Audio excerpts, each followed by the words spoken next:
you can see a few interesting things. Right at the back here, we have the optic nerve, which is carrying that electrical signal to the brain. We've got these purple things here, which are the muscles which help you to move your eyes around in all sorts of different directions. And at the front, we have this structure called the cornea. So it's a bulge which sticks out, meaning the eyeball isn't perfectly round, but it gives an added layer of protection. And the white part here is called the sclera.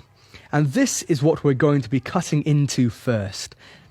As I cut around the circumference of the eye to separate the front from the back, and take a look at what's on the inside.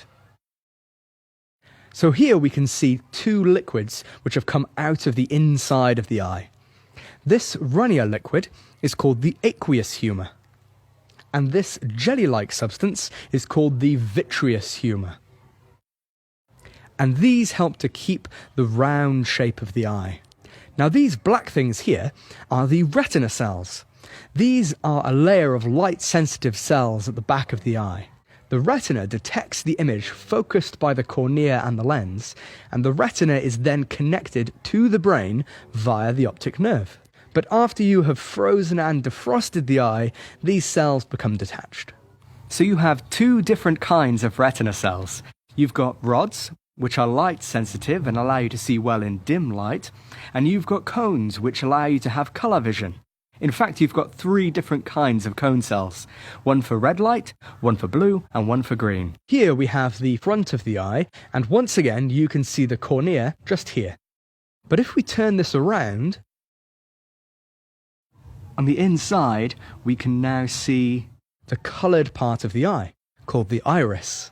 So the iris is a muscle which controls how much light enters the eye. So if you're around lots of light, then it will close down, making the hole here, called the pupil, very small. But if you're in dark conditions, then it will open back up, meaning more light can enter. And this is the lens. It's what creates the image which falls onto the retina. It also allows you to focus on objects at different distances. So if you're looking at something far away or close up, this will change shape to allow the image to focus in the right way. So the lens focuses the light which falls onto the cells in the retina, sending the message down the optic nerve you can see here. The signal passes through, going directly to the brain. So there you have it, a horse eyeball dissection. And if you'd like to take a closer look at one of these, then why not come and join us and get stuck in here in Live Lab. If you'd like to see more insides on the outside,